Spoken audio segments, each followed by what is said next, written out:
Hi friends, അപ്പം ഞാൻ ഇന്ന് നിങ്ങൾക്ക് പരിചയപ്പെടുത്തുന്നത് എന്താ പറഞ്ഞല്ലേ, ജപ്പാനിലെ ആപ്പിൾ തോട്ടം. നമ്മൾ വരുമ്പോൾ തന്നെ ഈ തോട്ടത്ത് നല്ല ആളുണ്ട്. എൻട്രി ഫീയും കൊടുത്തിട്ട് ഉള്ളിൽ കൂടിയാൽ നമുക്ക് 30 മിനിറ്റ് സമയം തരും. അതിൻ്റെ ഉള്ളിൽ നമുക്ക് ഇതിൻ്റെ ഉള്ളിൽ നിന്ന് ഇഷ്ടം പോലെ എത്ര ആപ്പിൾ വേണ്ടിക്ക് പറിക്കാം. 550 ഉറുപ്പിക കൊടുത്തിട്ട് അതിൻ്റെ ചടപടാ പറിച്ചിട്ട് ബാഗിലിടാനൊന്നും കഴിയില്ല.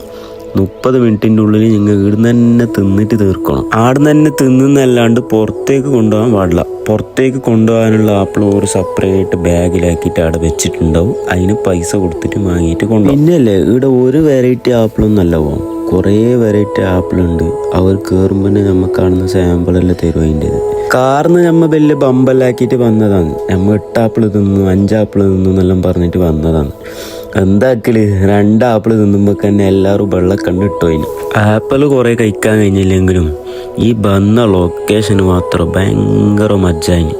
അപ്പോൾ ഏതായാലും ഇവിടുത്തെ ഏകദേശം 30 മിനിറ്റ് കഴിയാനായി. അപ്പോൾ അടുത്തൊരു ഓറഞ്ചിൻ്റെ ലൊക്കേഷനും കൂടെ ഉണ്ട് എന്ന് പറഞ്ഞു.